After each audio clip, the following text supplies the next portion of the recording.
नमस्कार, आदाब। मैं अनूप सोनी क्राइम पेट्रोल सतर्क के ब्लैक हेडलाइंस अध्याय के आज के एपिसोड में आप सबका स्वागत करता हूं।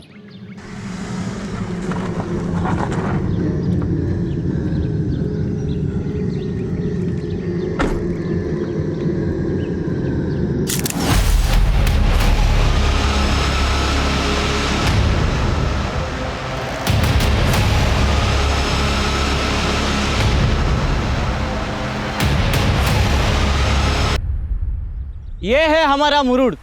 हमारा मुरुड पहले बीच के लिए और पानी के अंदर बने किले के लिए बहुत फेमस था। हाँ, लेकिन कुछ टाइम से इस जगह के लिए भी बहुत फेमस हो गया है। ये वही जगह है जहां उस लाल दुपट्टे वाली औरत का मर्डर हुआ था।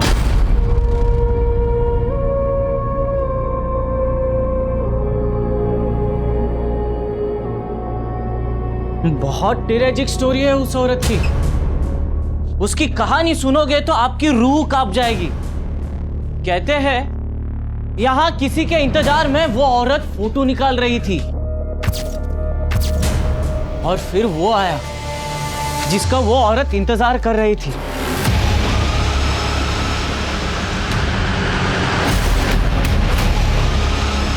वही आदमी उसकी जान का प्यासा बन गया। उसने उसका गला दबोचा, उसकी सांसें थम रही थी, उसका गला घुट रहा था। जैसे तैसे करके वो यहाँ सीढ़ियों से नीचे भागी।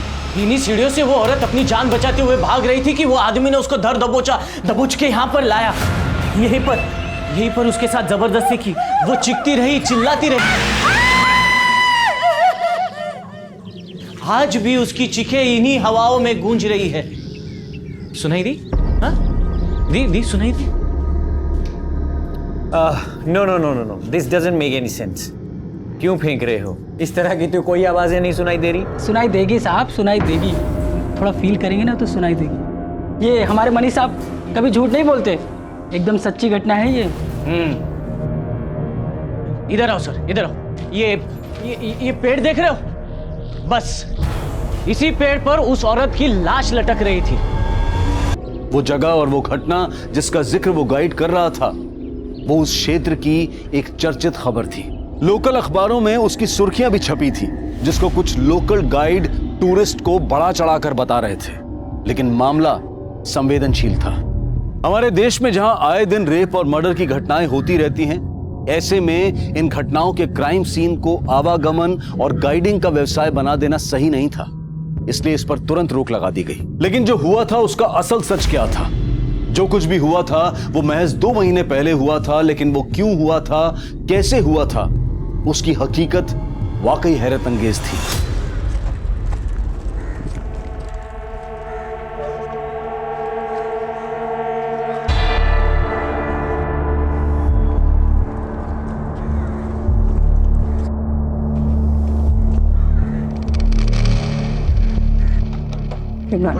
Good morning ma'am. मैम कहाँ हो मैम? अरे मैम, हमारे बैंक के एमडी स्टिंकर्स भेज रहे हैं, आप रिप्लाई क्यों नहीं कर रहे हो मैम? क्या है ये तन्वीर? ना गुड मॉर्निंग ना नमस्ते, बस आती काम की बात शुरू। I am so sorry ma'am. Good morning ma'am. पहले गुड मॉर्निंग मैंने बोला ना। एक्चुअली चलो जल्दी से बताओ, नाश्ते में क्या लाए हो? मैम कुछ तो बात है आप में, इतना रिलैक्स कैसे रह लेते हो आप? अच्छा, आपके पास तो कार है ना मैम, आप साइकिल से क्यों आते हो फिर? अरे भाई, पोल्यूशन इतना बढ़ गया है, मुझे लगता है कि जितना हो सके साइकिल से ट्रैवल करना चाहिए। और हमारे बैंक का क्या मैम, जो ऑलरेडी बैड डेब्ट से पोल्यूटेड है? आपको पता है हमारे लोन कस्टमर लोन नहीं चुका पा रहे हैं। एनपीआर इतना बढ़ गया है कि बैंक ऑलरेडी डूबने के कगार पे आ गया है। और हमारे एमडी फोन करके पूछ रहे हैं कि डूबे हुए लोन की रिकवरी के लिए कर क्या रहे हो? आज मैं अपने बोर्ड ऑफ डायरेक्टर्स को ऐसा सोल्यूशन देने वाली हूँ जिससे सिर्फ हमारी ब्रांच ही नहीं बल्कि पूरा बैंक हर मुसीबत से मुक्त हो जाएगा। ऐसा क्या सोल्यूशन है मैम जो बैंक डूबने से बच जाएगा? अचार। अच्छा, कल ना पराठों के साथ अचार लाना मत भूलना, ओके? मैं हाथ धोकर आती हूँ।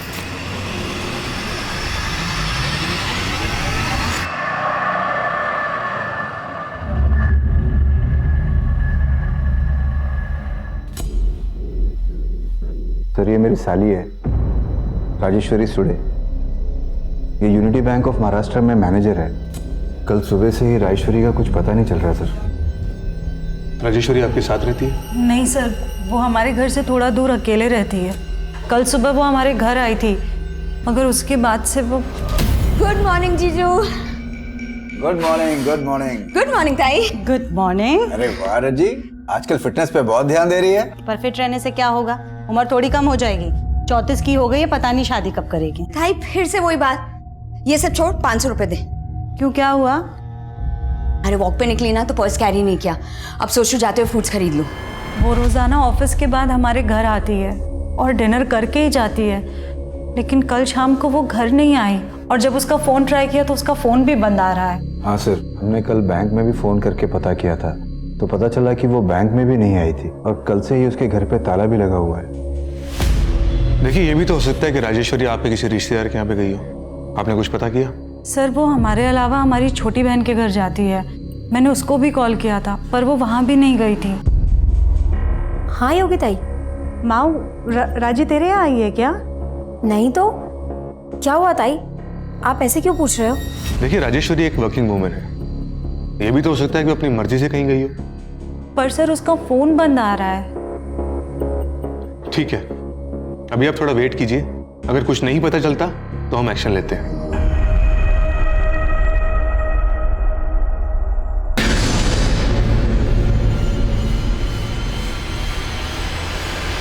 कि तुरंत इस केस को सुलझाने के लिए महाराष्ट्र पुलिस ने एक एसआईटी गठित की। सर, कुछ लोकल मछुआरों ने सबसे पहले लाश को लटके हुए देखा था। काफी ब्रूटल मर्डर है। लड़की को नीचे उतारने का इंतजाम करो। आइए सर, ये देखिए सर।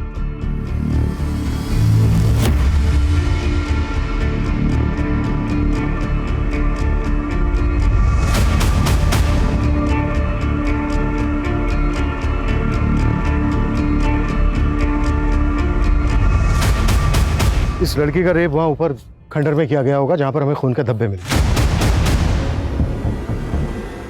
और ये देखो, इस लड़की को यहां से ये घसीटते हुए यहां तक लाया गया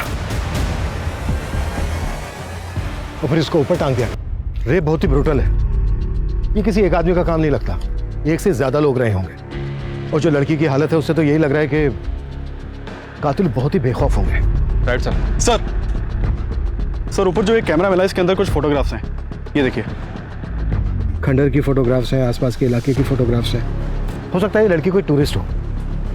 यहाँ पर जितने भी गाइड्स हैं सबसे बात करो और आसपास की शॉप, होटल्स, इनमें भी पता करो। हो सकता है इस लड़की के बारे में कुछ पता चल जाए। सर, इस लड़की की पॉकेट्स में कुछ नहीं मिला, सिर्फ ये लोटस पार्किंग की रसीद मिली है राजापुरी की। सर, कार का नंबर लिखा है लेकिन पूरा नहीं लिखा है। कार का नंबर है 3715, 9 फरवरी की, 2 दिन पहले की, लोटस पार्किंग। चलो लोटस पार्किंग चलते हैं। सर,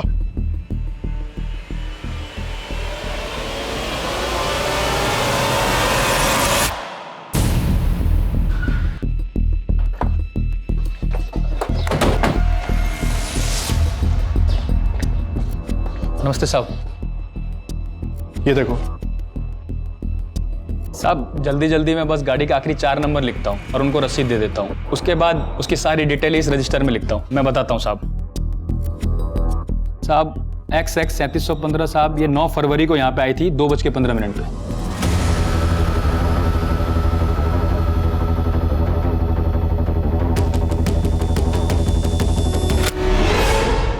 ये तो वही लड़की है जिसकी लाश मिली थी हमें। सर, ये गाड़ी कब लेके गई यहाँ से अपनी? साहब 1 मिनट बताता हूँ साहब। लगभग 40 मिनट बाद 2:55 पे। अभिषेक सर, तुरंत पता करो ये गाड़ी किस एड्रेस पे रजिस्टर्ड है। सर। राजी ताई ने हम बहनों के लिए इतने सेक्रीफाइसेस किए, मैं मान ही नहीं सकती कि वो हमें बिना बताए कहीं जा सकती। माऊ, जो सामने आ रहा है उसका कुछ तो मतलब होगा ना। तुम्हारे लिए इसका गलत मतलब ही होगा कुणाल, लेकिन इसके पीछे अगर तुम्हारा कोई गलत मकसद हुआ तो। किस मकसद की बात कर रही है आप ताई? तुम तो बात ही मत करो। मैं देखता हूँ।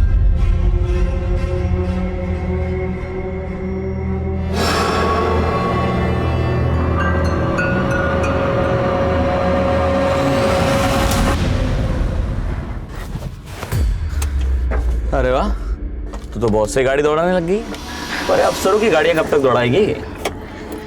मैं क्रिमिनल्स दौड़ाती हूँ, अब सर की गाड़ी दौड़ाने के लिए पुलिस में भर्ती थोड़ी ना हुई थी। ठीक है मैडम, हम जानते हैं आपको खतरों से खेलने का शौक है, पर मेरे बारे में भी तो कुछ सोचो।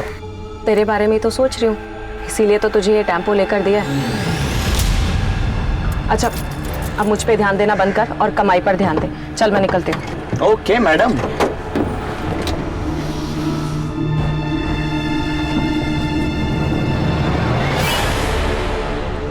Sir, Rajeshwari Sule missing case 10 फरवरी को फाइल हुआ था। सुमन सर को फाइल देना। सर। तुम टेम्पो भी चला लेती हो? सर एक्चुअली वो टेम्पो मेरे हस्बैंड का है, लेट हो रही थी तो।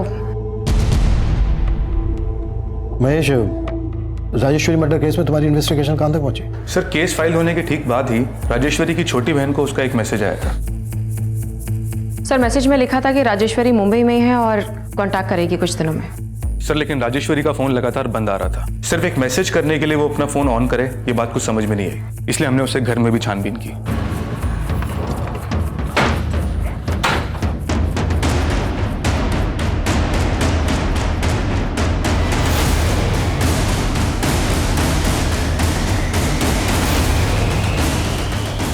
लेकिन उसे घर में भी कुछ सस्पिशियस मिला नहीं, और उसे घर के बाहर लगे सीसीटीवी कैमरे की फुटेज देखने के बाद यही लगा कि वो अपनी मर्जी से कहीं गई थी। महेश, फिर आगे क्या किया तुमने? सर वो क्या वो मतलब आगे कुछ नहीं किया? ये आगे कुछ ना करने का रिजल्ट क्या हुआ मालूम है? राजेश्वरी की लाश मिली।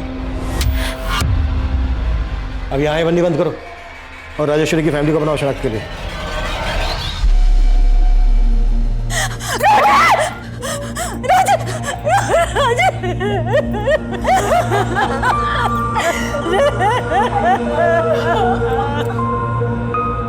राजेश्वरी की लाश उसके घर से 50 किलोमीटर दूर एक पर्यटन स्थल के नजदीक मिली थी। पुलिस उस एरिया के सेक्स ऑफेंडर्स को भी तलब कर रही थी और स्थानीय होटल्स, दुकानदार और टूरिस्ट गाइड से भी पूछताछ की जा रही थी। नहीं सर, ऐसी कोई भी टूरिस्ट को हमने नहीं देखा है। मैंने भी नहीं देखा इसको कहीं। सर, राजेश्वरी ताई के फ़ोन से मुझे मैसेज आया था, लेकिन हमने उस मैसेज पे भरोसा नहीं किया। पर यहाँ के लोकल पुलिस ने भी राजेश्वरी ताई को ढूंढने में बिल्कुल कोशिश नहीं की। देखिए, इसके लिए हम बहुत शर्मिंदा हैं। 9 फरवरी की सुबह जब राजेश्वरी घर से निकली, हमने तब की सीसीटीवी फुटेज चेक की और राजापुरी की पार्किंग से जब वो निकली तब की भी फुटेज देखी। राजेश्वरी काफी खुश लग रही थी, ऐसा लग रहा था जैसे किसी से मिलने जा रही हो। राजेश्वरी का कोई अफेयर, कोई बॉयफ्रेंड? नहीं सर, ऐसी कोई बात नहीं थी। अगर ऐसी बात होती तो वो हमें ज़रूर बताती। हम तो खुद उसकी शादी करवाना चाहते थे, लेकिन राजेश्वरी खुद शादी नहीं करना चाहती थी। राजी, तूने माहू की तो शादी करवा दी, अब तू अपनी शादी के बारे में भी तो सोच। तू कब शादी करेगी? हाँ। राजी ताई को अपने बारे में सोचने की फुर्सत कहाँ है? हमें इनके लिए लड़का ढूंढना पड़ेगा। सही कहा। प्लीज मुझे ना तुम दोनों की तरह ये घर गृहस्थी के झंझट में बिल्कुल नहीं फंसना। अच्छा जी, तो तुम्हारा कहने का मतलब है कि हमने शादी कर ली और घर गृहस्थी के झंझट में फंस गए? और नहीं तो क्या? वही तो। अरे काय मस्त दिसतंय तिघी, हा? ट्रेनच्या बोगी सारखा। पण एक सेकंड, मालिश नाही, एक दूसरे को गुदगुली करो। क्या? अरे मस्त फोटो आएगा, बघा बघा इकडे। अच्छा, अगर हम मान लें जैसा कि आप लोग सोच रहे हैं कि वो मैसेज राजेश्वरी ने नहीं भेजा होगा, तो फिर किसने भेजा होगा? आप लोगों को शक है किसी पर? सर, उसका तो कोई पता नहीं, लेकिन राजेश्वरी के गायब होने के बाद उसका एक कलीग यहाँ आया था। देखिए, राजेश्वरी मैम ने सिर्फ आप लोगों को हैरान नहीं किया, उनके फैसले से पूरा बैंक हैरान है। बैंक हैरान था मतलब? जी, उन्होंने रिजाइन कर दिया था। एमडी सर को रेजिग्नेशन भी मेल कर दिया था उन्होंने। राजेश्वरी उस बैंक में 10 साल से थी, हमें तो विश्वास ही नहीं हुआ कि वो ऐसे रिजाइन कर देगी। नहीं मैडम, मैं इस बार नहीं कर पाऊंगी। देखो कविता, तुम इस तरीके से पीछे नहीं हट सकती हो, और तुम ही कहती हो ना कि तुम्हें मेरी तरह कामयाब बनना है, तो मेरी तरह सोचना भी पड़ेगा। ये रखो रखो, और हाँ, आइंदा अगर ऐसी बात की तो मुझसे बुरा कोई नहीं होगा।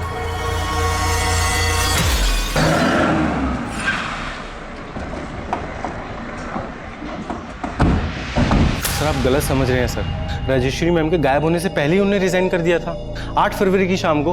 उस दिन वो ऑफिस में तो थी, खुशी खुशी मुझे सी ऑफ करके गई थी। मैम कल के ब्रेकफास्ट का मेन्यू ना मैं आपको रात को मैसेज कर दूंगा, आप ना प्रूव कर देना। ठीक है, जो भी है, बस अचार मत भूलना। अचार राइट, अचार जरूर लेके आऊँगा। तब भी उन्होंने कुछ नहीं बोला सर, और फिर अगले दिन वो ऑफिस ही नहीं आई। और तब मुझे हमारे एमडी ने फ़ोन करके बोला कि उन्होंने रिज़ाइन कर दिया। तो अगर राजेश्वरी ने रिज़ाइन किया है तो रिज़ाइन करने की वजह क्या होगी? Work pressure sir. सर हमारे बैंक की हालत बहुत ख़राब है सर। कुल मिला के 118 करोड़ रुपए का लोन है जो हम रिकवर नहीं कर पा रहे, और हमारा एमडी रोज़ फ़ोन करके हमें स्टिंकर्स पे स्टिंकर्स भेजता है सर। तो इन डूबे हुए लोन्स के लिए राजेश्वरी कैसे रिस्पॉन्सिबल होगी? सर अकाउंटेबिलिटी तो ब्रांच मैनेजर की ही होती है, लेकिन मुझे उनके मर्डर के बारे में सुन के ऐसा लग रहा है कि उनके साथ भी चीटिंग हुई है। चीटिंग? कैसी चीटिंग? सर राजेश्वरी मैम के रिज़ाइन से पहले उनका अकाउंट बैंक बिल्कुल खाली हो गया था। जिस अकाउंट में 2 महीने पहले तक 45 लाख रुपए था, अब 45 रुपए भी नहीं है। राजेश्वरी के अकाउंट में 45 लाख रुपए थे? जी सर, 40 लाख रुपए का उन्होंने मॉर्गेज लोन लिया था। सर राजेश्वरी के साथ जो भी हुआ ये हमारे लिए भी बहुत शॉकिंग था सर। शॉकिंग तो ये भी था कि रिजाइन देते ही उसका मर्डर हो गया। आई होप इसके तार आपके मैनेजमेंट से ना जुड़े हो। सर ये महज एक इत्तेफाक है सर। इत्तेफाक तो ये भी है कि जो मैनेजर पिछले 10 साल से बैंक में काम कर रही थी वो अचानक से रिजाइन कर देती है। सर शायद वो मेरी बात से हर्ट हो गई थी, तो मैंने उसे हमारे ब्रांच के लोन डिफॉल्टर्स की रिकवरी के लिए सजेशंस मांगे थे, पर उसने जो भी सजेशंस दिए बहुत बकवास थे। हेलो राजेश्वरी, ये क्या ईमेल्स भेज रही हो तुम? हाँ? एक तो तुम लेट रिप्लाई करती हो, ऊपर से ये फालतू सजेशंस लिखकर भेजती हो मुझे। नहीं सर, मेरा सजेशन फालतू का नहीं है। हम सबको ही अपनी यूनिटी बैंक की इमेज बचानी है सर, इसलिए मुझे लगता है कि हमें अपने बैंक का नाम बदल कर ना स्वराज बैंक रख देना चाहिए। इससे हमारे शेयर होल्डर्स भी बढ़ेंगे और हमारे अकाउंट होल्डर्स भी। What rubbish! बैंक का नाम चेंज करने में कितना खर्चा है इसका अंदाजा भी है तुम्हें? तुम्हारे ये बकवास आइडियाज अपने पास रखो, यू अंडरस्टैंड दैट? और सर फिर उसने अचानक से रेजिग्नेशन मेल कर दिया। मेल में उसने क्या लिखा दिखाएंगे? हाँ सर, उसमें लिखा था कि बैंक उसके सजेशंस नहीं मान रही है, इसलिए वो रिजाइन कर रही है।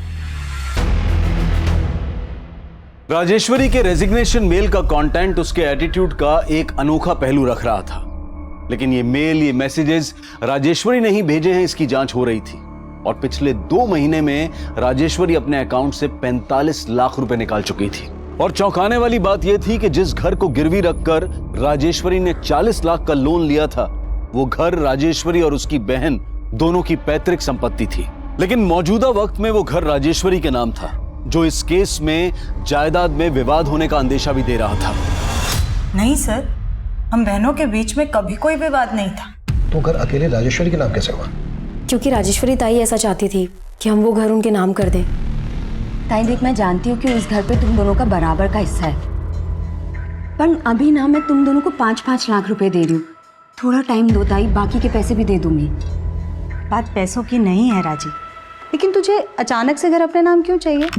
वो कोई वजह है ताई, मैं अभी नहीं बता सकती। माझ्यावर विश्वास ठेवा। सर राजेश्वरी ताई ने बहुत कुछ किया हम बहनों के लिए। योगी ताई की शादी के बाद बाबा गुजर गए थे, उनकी शादी का बहुत कर्जा था, लेकिन राजेश्वरी ताई ने दिन रात एक करके वो सारा कर्जा चुकाया था।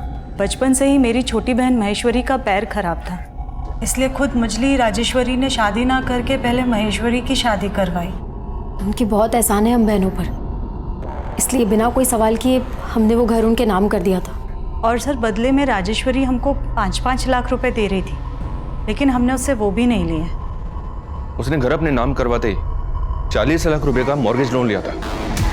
ऐसी क्या जरूरत आ गई थी जो अचानक से घर गिरवी रख दिया उसने? सर उसने घर गिरवी रखा था ये हमको नहीं पता है, और ऐसी तो कोई ज़रूरत नहीं थी राजेश्वरी को।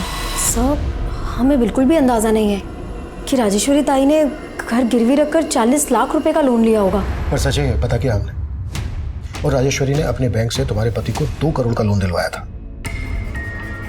और पिछले 6 महीने से उस लोन की एक भी EMI नहीं भरी है तुमने। सर वो मेरा बिजनेस घाटे में जा रहा है, मगर इसका ये मतलब नहीं है कि मैं लोन रीपे नहीं करूंगा। सर कुणाल की तो नियत ही नहीं थी लोन चुकाने की, इसी बात पे राजेश्वरी थोड़ा उससे अपसेट रहती थी। सर तुम्हें अंदाजा भी है कि तुम्हारी वजह से मेरी इमेज कितनी खराब हो रही है बैंक में?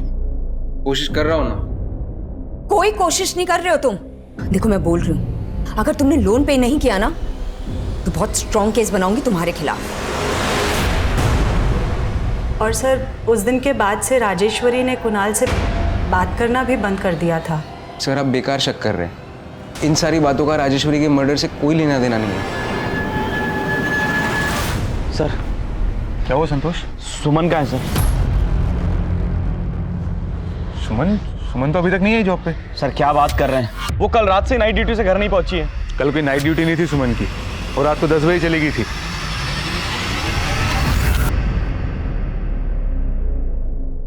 ये तो कमाल ही हो गया सर। राजेश्वरी के केस ने हमारे सर की छत ही छीन ली। अभी कुछ दिन के लिए यहाँ खुले में काम करना पड़ेगा। कोई नहीं, खुले में दिमाग और काम करता है। तो चाय नहीं रुकनी चाहिए। छोड़ो।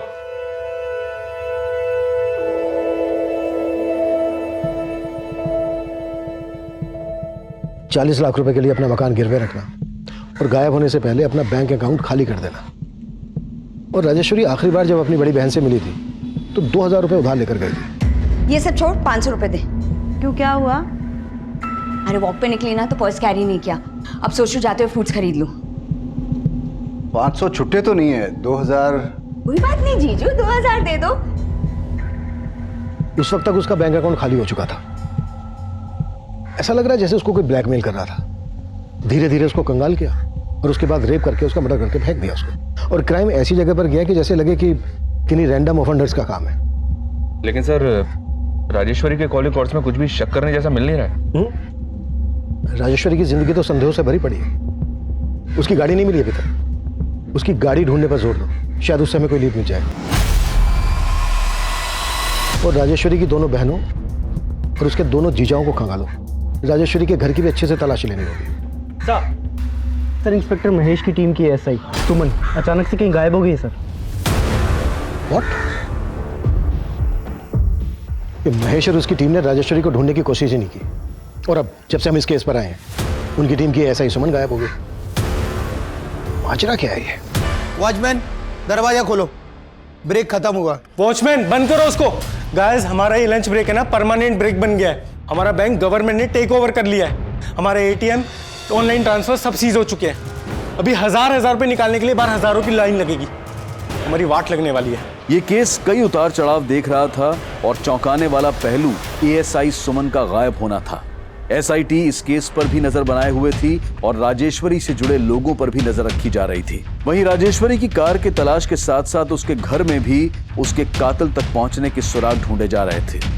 और फिर कुछ ऐसा हुआ जिसने इस केस को घुमा कर रख दिया।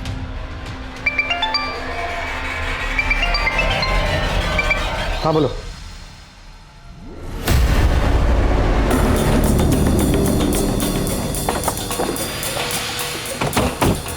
हटो, खड़ी।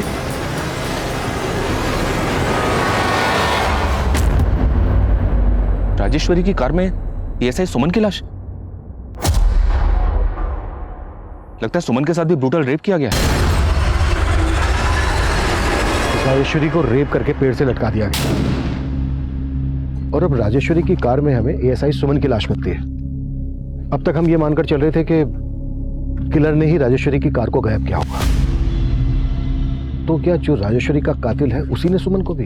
लेकिन सर सुमन को गायब करने के पीछे इंस्पेक्टर महेश सुमन के पति पे शक जता रहा था। सर सुमन ने संतोष से दूसरी शादी की थी क्योंकि संतोष सुमन का देवर है। एक मिनट, तुम्हें सुमन के पति संतोष पर शक क्यों है? क्योंकि सर सुमन का पहला पति उसको बहुत मारता था, फिर वो उसको छोड़कर दुबई चला गया और उसके बाद संतोष ने सुमन से शादी कर ली। और अब जब संतोष भी सुमन के साथ मारपीट करने लगा तो सुमन बहुत परेशान थी। सर संतोष की वजह से मैं काम पर फोकस नहीं कर पा रही हूँ और उसको मेरा घर लेट आना पसंद नहीं है, इसलिए मैं सोच रही हूँ कि मैं जॉब ही छोड़ दूँ। सर मैंने उसके पति से बात करके उसको काफ़ी समझाने की भी कोशिश की थी, लेकिन अब जब सुमन की लाश मिली है तो मुझे पूरा यकीन है कि संतोष ने सुमन का कत्ल किया।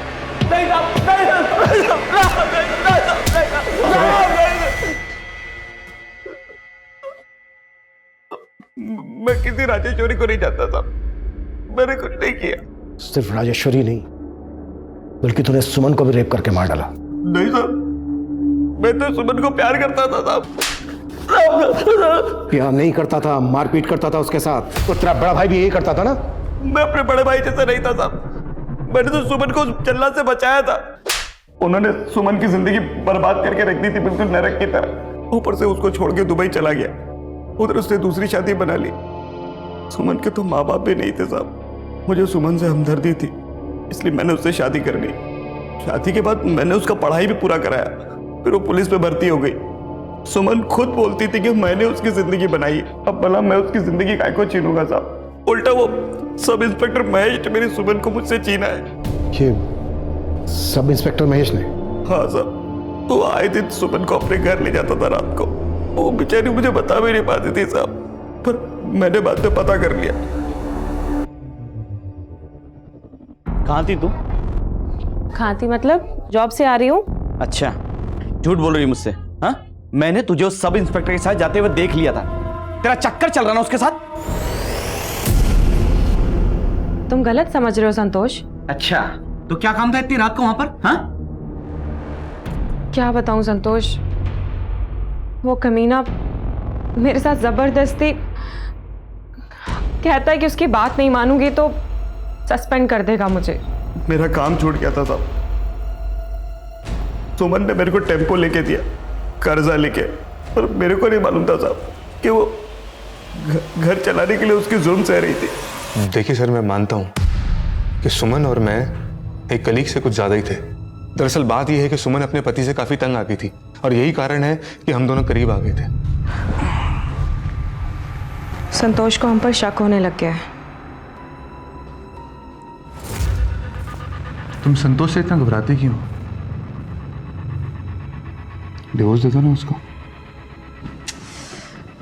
सर, सुमन मेरे साथ रिलेशन भी बना रही थी और अपने पति को भी नहीं छोड़ रही थी। इसलिए तुमने उसको? नहीं सर, मैंने ऐसा कुछ नहीं किया। जरा आप खुद सोचिए ना, अगर मैंने ऐसा कुछ किया होता तो मैं सुमन की बॉडी को राजेश्वरी की गाड़ी में डंप क्यों करता? मुझे फंसाया जा रहा है सर, मैं बेकसूर हूं और यही सच है। वाह, क्या बात है। मेरी और राजेश्वरी की अनबन को बढ़ा चढ़ाकर आप लोगों ने मुझे अंदर करवाने की पूरी कोशिश कर डाली थी। तू अपनी बीवी का मुंह बंद करवा सकता है, लेकिन हम क्यों चुप रहते? जो सच था बोल दिया। आप लोगों ने अखबार नहीं पढ़ा? राजेश्वरी की गाड़ी में एक पुलिस वाली की हत्या हुई है। अच्छा, मतलब उसके साथ भी तेरा चक्कर था? क्या बकवास कर रहे हो दादा? मैं अच्छी तरह समझता हूँ तुम क्या खेल खेल रहे हो। मुझे अंदर करवा के मेरी बीवी को बहका दोगे और वो पुश्तैनी घर खुद हत्या लोगे। अभी निकल यहाँ से, बहुत हो गया तेरा। चल निकल यहाँ से। राजेश्वरी और सुमन की पोस्टमार्टम रिपोर्ट में काफ़ी समानताएं हैं। राजेश्वरी की लाश लाल दुपट्टे से लटकी हुई मिली थी और सुमन के गले के स्ट्रैंगुलेशन मार्क्स में लाल धागे के ट्रेसेस मिले हैं। लेकिन सर, सुमन मर्डर की क्राइम लोकेशन पे हमें कोई लाल कपड़ा नहीं मिला है। आखिर किलर के दिमाग में चल क्या रहा था जो उसने इस तरह से? सुमन के कॉल रिकॉर्ड चेक किए मैंने सर। उसके कॉल रिकॉर्ड्स में इस कविता का नंबर मिला है। सुनीता के मर्डर वाले दिन से ही कविता का फोन स्विच ऑफ है और ये नंबर राजापुरी के एड्रेस पर रजिस्टर्ड है। राजापुरी? मर्डर वाले दिन राजेश्वरी को राजापुरी की पार्किंग में देखा गया था उसकी कार के साथ। मुझे इस कविता की सारी इंफॉर्मेशन चाहिए। सर, राजेश्वरी के छोटे जीजा कुणाल का इस यूसुफ के साथ कनेक्शन मिला है। यूसुफ शेख? ये तो बेटिंग माफिया है ना? जी सर। पर ये तो काफी दिनों से अंडरग्राउंड था। एक और बात सर, पता चला है कि कुणाल राजेश्वरी को पहले से जानता था। कॉलेज में दोनों साथ ही पढ़ते थे।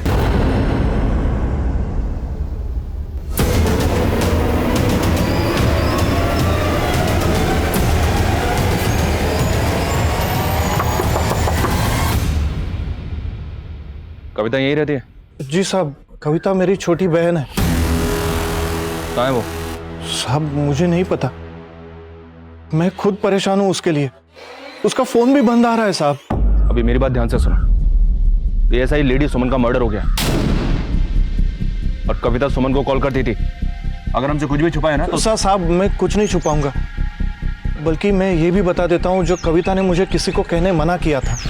क्या कहने से मना किया था? साहब वो कविता सुमन मैडम की खबरी है। क्या? कविता सुमन की खबरी? जी साहब, एक बार कविता ने किसी चोर को एक औरत की चेन खींच के भागते हुए देखा था।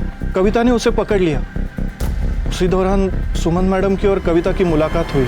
बहुत बहादुरी का काम किया तुमने कविता। क्या करती हो? मैडम जी मैं काम ढूंढ रही हूँ, लेकिन पढ़ाई लिखाई कम होने के कारण मुझे कहीं पर काम ही नहीं मिलता है। मेरे लिए काम करोगी? और तभी से कविता को सुमन मैडम ने अपनी खबरी बना लिया। ना सिर्फ खबरी, कविता की ओपन कॉलेज में एडमिशन भी करवाई सुमन मैडम ने। सर, राजेश्वरी कॉलेज में मेरी सीनियर थी और मैं छोटे मोटे जॉब्स करने के बाद अपना बिजनेस करना चाहता था। बिजनेस लोन के लिए मैंने उसकी हेल्प लेनी चाहिए। कुणाल, तुम्हारा क्रेडिट स्कोर बहुत खराब है, कोई भी बैंक तुम्हें बिजनेस लोन नहीं दे सकता। इसीलिए तो मैं आपके पास आया हूँ। प्लीज़ मेरी हेल्प कर दीजिए। ठीक है, चलो, आई विल ट्राई समथिंग। पर अगर इसके बदले में मैं तुमसे कुछ मांगूं तो तुम मुझे दोगे? अरे आप बोल के तो देखिए, मैं आपके लिए कुछ भी करने को तैयार। कुणाल, मैं तुम्हें बहुत सालों से जानती हूँ। आई नो तुम एक बहुत ही सरल और अच्छे लड़के हो। अच्छा, मैंने सुना है कि तुम अपनी शादी के लिए लड़की ढूंढ रहे हो। हाँ, पर दैट्स ग्रेट। मैं भी अपनी बहन महेश्वरी के लिए तुम्हारे जैसा लड़का ढूंढ रही हूँ। क्या तुम मुझसे शादी करोगे? और ये लोन तुम मुझ पे छोड़ दो, आई हैंडल इट। लेकिन उसने मेरी मजबूरी का फायदा उठाकर अपनी अपाहिज बहन से मेरी शादी करवाई। ऊपर से पैसे ना लौटाने की वजह से वो मुझे उल्टा सीधा सुनाती थी। इसलिए उससे पीछा छुड़ाने के लिए तूने यूसुफ शेख की मदद ली। अब ये तो बिल्कुल मत कहना कि तू यूसुफ को जानता नहीं है। सर, मैं बैटिंग पे पैसे लगाता था, इसलिए मेरी यूसुफ शेख के साथ बोलचाल थी। मैं क्या सर, राजेश्वरी भी यूसुफ शेख को जानती थी। राजेश्वरी यूसुफ को जानती थी? जी सर। सर, राजेश्वरी भी बैटिंग पे पैसे लगाती थी। तेरे कहने का मतलब ये है कि राजेश्वरी को यूसुफ ने? राजेश्वरी ने अपना घर गिरवी रख के 40 लाख का लोन उठाया था।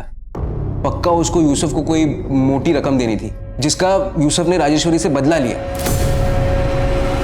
पुलिस तुरंत यूसुफ की तलाश में जुट गई, लेकिन एएसआई सुमन की खबरी कविता के गायब होने की पहेली इस केस को उलझा रही थी। पुलिस को कविता की कोई लीड नहीं मिल रही थी, लेकिन उनके खबरी नेटवर्क ने यूसुफ को ढूंढ निकाला। साहब, अपना तो बैटिंग का धंधा है साहब, और उसमें वो डराना धमकाना तो चलता ही रहता है साहब। मगर साहब यकीन मानिए, मैंने मर्डर किसी का नहीं करवाया। तो राजेश्वरी को धमकाकर कितना पैसा लूटा तूने उससे? क्या बात कर रहे हो साहब, वो तो जीत रही थी साहब, और उसने मुझे नहीं बल्कि मैंने उसको पैसा देना था। तो तूने राजेश्वरी के पैसे ना देकर उल्टा उसी का हिसाब चुकता कर दिया? सर, मैंने कुछ नहीं किया है सर। हाँ, मैं मानता हूँ साहब कि उसका लक मेरा पूरा बैलेंस बिगाड़ रहा था साहब। उसके सितारे बहुत सॉलिड काम कर रहे थे, और सर आप जानते हैं पिछले कुछ टाइम से वो बड़े अटपटे से नंबर पे पैसा लगा रही थी साहब। नहीं, कहा ना 1,23,373 ही लगाना है। मेरा लक चलेगा इस रकम के नंबर से। साहब, वो मुझसे 10-10 गुना ज्यादा पैसा बना रही थी, और साहब सच बोल रहा हूँ, मुझे भनक भी नहीं है कि वो उसके पैसे पर कौन नजर गड़ा के बैठा था। सर, अगर यूसुफ की बात सही है तो इस लकी नंबर का कनेक्शन न्यूमरोलॉजी से हो सकता है। इस बात को एक बार और कंफर्म करते हैं सर। राजेश्वरी 2 महीने पहले तक अपने नाम की स्पेलिंग में W की जगह V इस्तेमाल कर रही थी। उसने अपने बैंक अकाउंट में भी ये करेक्शन की थी। तो यूनिटी बैंक का नाम बदलकर स्वराज बैंक रखने का सजेशन उसका न्यूमरोलॉजी से जुड़ा था?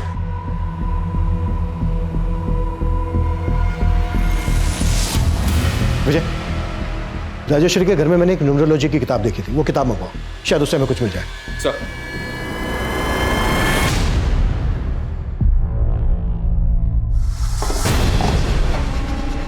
अगं काय केलं सोय? मी इतर लोकांचं नसीब लिहितोय और तूने उस पे पानी फेर दिया। ज्योतिका बासु ऑथर, इस ऑथर का ईमेल आईडी यहाँ पर सर्कल किया हुआ है। शायद राजेश्वरी से कंसल्ट करती होगी। ज्योतिका बासु के बारे में सब कुछ पता करो। सर, एक तरफ पुलिस ज्योतिका बासु नाम की एक न्यूमरोलॉजिस्ट का पता कर रही थी, और वहीं दूसरी तरफ उनके इलाके में एक मेल न्यूमरोलॉजिस्ट मुरली प्रसाद की लाश मिली। मुरुड में हुई ये तीसरी हत्या थी। पुलिस ने मुरली की बीवी कुसुम से भी पूछताछ की, लेकिन उन्हें मुरली का सुमन और राजेश्वरी से कोई कनेक्शन नहीं मिला। वहीं कविता की तलाश में पुलिस मनोहर पर नजर रख रही थी, और तभी इस केस में एक नया घुमाव आया। सर, इस किताब के author ज्योतिका बासु का तो 3 साल पहले देहांत हो गया था, और ऐसा कुछ भी नहीं मिल रहा है जिससे लगे कि न्यूमरोलॉजी का इस मर्डर से कोई कनेक्शन हो सकता है। सर, आपके नाम ये लेटर आया है, लेकिन भेजने वाले ने इस पे अपना नाम नहीं लिखा है।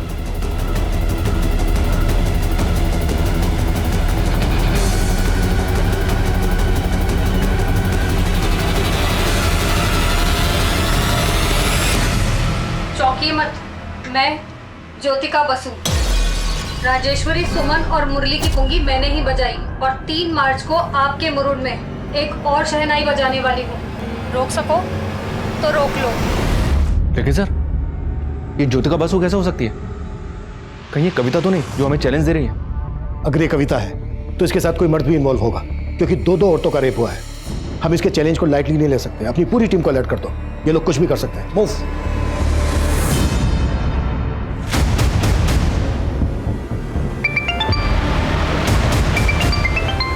हेलो,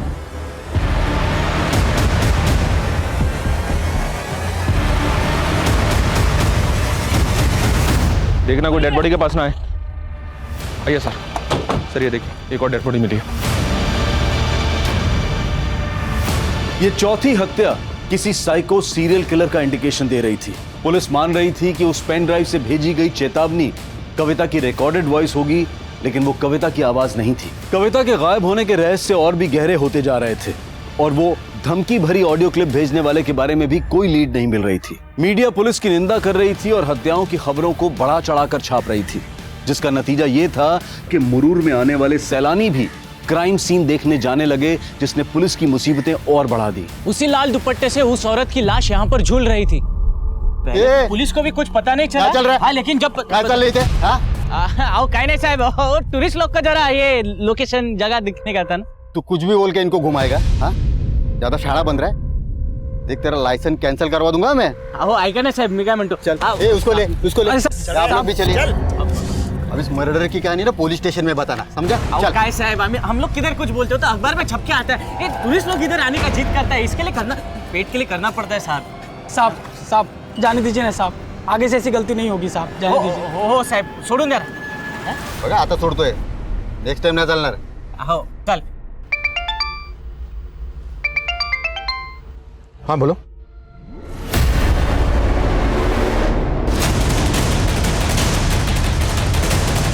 सर,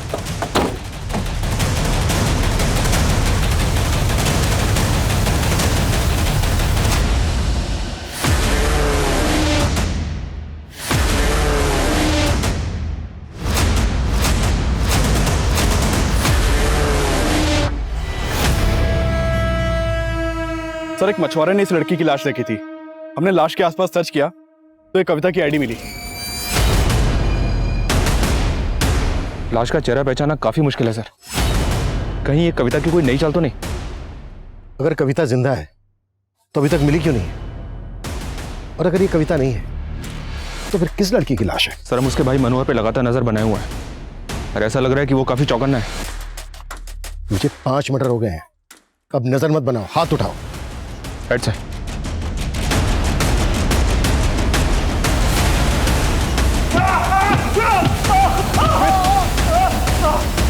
चल चल अब बोल। मैं सच बोल रहा हूँ, कविता कहाँ है मुझे नहीं मालूम साहब। मालूम नहीं है या तू भी उसके साथ मिलकर कांड कर रहा है? बोल। अरे आई शपथ सांगतो साहब, कविता कहाँ है नहीं मालूम मुझे। राजेश्वरी की लाश हमें लाल दुपट्टे से लटकी हुई मिली थी और बाकी विक्टिम्स के स्ट्रैंगुलेशन मार्क्स पर भी लाल धागे के ट्रेसेस मिले हैं। इस केस का इस लाल रंग से जरूर कोई गहरा रिश्ता है। अभी तक हम ये भी पता नहीं लगा पाए हैं कि पेन ड्राइव में किसकी आवाज थी। वो जरूर विक्टिम्स की किसी जान पहचान वाली औरत की होगी। एक काम करो, विक्टिम्स की जान पहचान में जितनी भी औरतें हैं सबका वॉइस सैंपल लो और पेन ड्राइव में जो आवाज है उसके साथ मैच करो।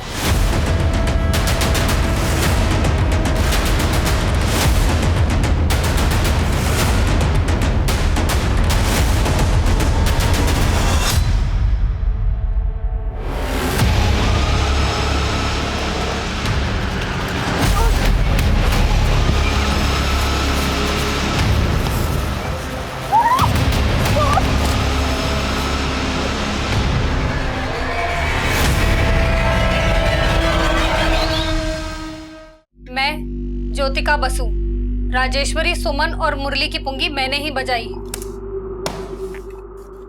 सब कुछ जांचने परखने के बाद ही हम इस नतीजे पर पहुंचे हैं किस पेन ड्राइव में तुम्हारी आवाज है। अब ये बोलो क्यों किया ये सब और कौन कौन लोग मिले हुए हैं तुम्हारे साथ? कुसुम जैसी अबला को नहीं मारता मैं साहब, उसकी तो मजबूरी ही मेरा मजा थी। ये राजेश्वरी कैसे मिली तुझे? साहब उसके बैंक में मिली थी। हेलो, हाय, मैं आपका कस्टमर बैंक का, याद है आपको? आपके अकाउंट खुलवाया था। हाँ? अरे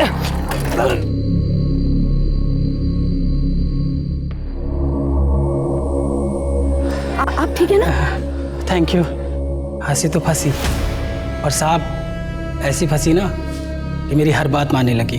और उसे ना साहब मेरी न्यूमरोलॉजी बहुत पसंद थी, बड़ी इम्प्रेस थी वो। और ये ज्ञान मैंने सीखा था कुसुम के पति से, और इसी विद्या से मैंने राजेश्वरी की किस्मत एकदम सेट कर दी। खेमू, तुम्हारी प्रेडिक्शन एकदम एक्यूरेट निकली। मैं सट्टे में 7 लाख रुपए जीती हूँ। बहुत बढ़िया, बहुत बढ़िया। लेकिन मेरी बात मानो, अगर लाइफ में कुछ बहुत अच्छा करना है ना तो कुछ चेंजेस करने पड़ेंगे। ये जो तुम्हारे घर का हाउस नंबर है ना, मुझे ऐसा लगता है तुम्हारे लिए लकी नहीं है। मेरी बात मानो, ये घर बेच दो। मेरी हर बात मानने लगी थी वो, लेकिन साहब इस मंदी में उसका घर बिक नहीं रहा था, तो मेरे कहने पर उसने अपना पुश्तैनी घर अपने नाम पे करवा लिया और उस पर 40 लाख का मॉर्गेज लोन लिया साहब। वो ये चाहती थी कि वो उस पैसे से फ्लैट खरीदे, लेकिन मैं तो फ्लैट खरीदवाना नहीं चाहता था, मैं तो उस पैसे को उड़ाना चाहता था ना साहब। इसीलिए मैंने उसके दिमाग में भरा कि वो जिस बैंक में काम करती है ना, अगर उस बैंक का नाम बदलवा के काम करेगी ना तो बहुत फायदा होगा। और तेरे कहते ही राजेश्वरी ने रिजाइन कर दिया, और फिर तूने राजेश्वरी को सारे पैसों के साथ मुरुड़ के उस खंडर में बुला लिया।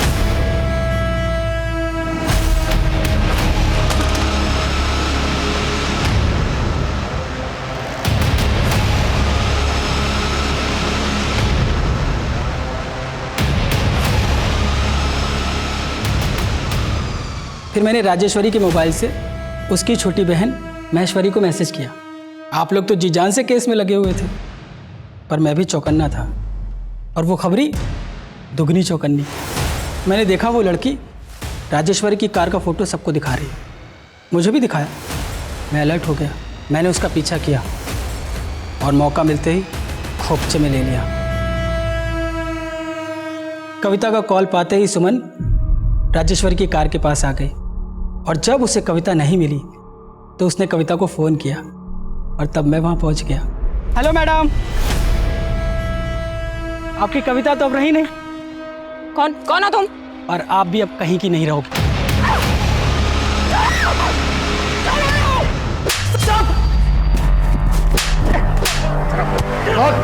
क्यों मारा इतनी औरतों को? साहब मुझे कामकाजी औरतें बिल्कुल पसंद ही नहीं है। मेरी औरत वो भी जॉब करती थी साहब, और मुझे घमंड दिखाती थी। मैं ठहरा निकम्मा साहब। सबसे पहले मैंने उसका ही घमंड किया, उसको मार के गायब कर दिया। और फिर उसके बाद अंजलि, पुष्पा, मंजू, जाने कितनी आई साहब, सबको मार दिया मैंने। तूने अपने गुरु मुरली को क्यों मारा? आप लोग किलर की तलाश में किसी अंक ज्योतिष को ढूंढ रहे थे ना, तो आपकी तलाश को लाइलाज करने के लिए मैंने अपने ही गुरु को मार दिया।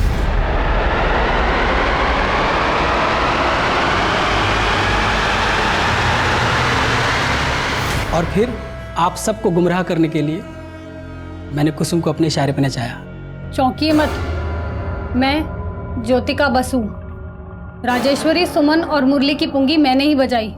फिर वो पेन ड्राइव आप लोगों को पोस्ट कर दी, और आप लोग लगे पेन ड्राइव की गुत्थी सुलझाने, और इधर मैं कामकाजी औरतों को एक एक करके मारता गया।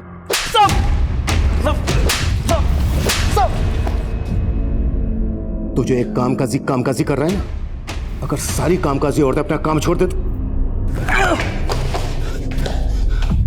यार तेरे जैसे जानवर आदमी को समझाने का क्या फायदा?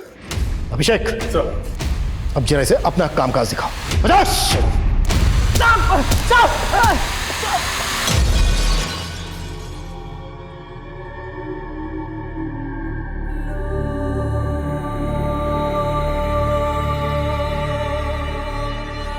औरतों को लेकर खेमू की मानसिकता आज भी हमारे पुरुष प्रधान समाज की वास्तविकता है। खेमू एक ऐसा सिरफिरा था जो अपनी बीवी समेत 15 औरतों का शोषण करके उन्हें मौत के घाट उतार चुका था।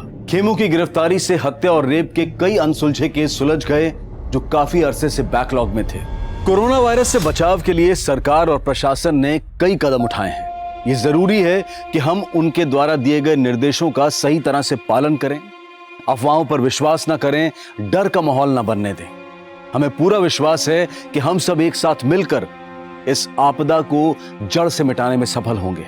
अब मैं अनूप सोनी आपसे विदा लेता हूं। फिर मुलाकात होगी क्राइम पेट्रोल सतर्क के ब्लैक हेडलाइंस अध्याय में एक और नए केस के साथ। और याद रखें, क्राइम और आपके बीच में सिर्फ इतना फर्क है कि आप कितने सतर्क हैं। सतर्क रहें, सुरक्षित रहें। जय हिंद।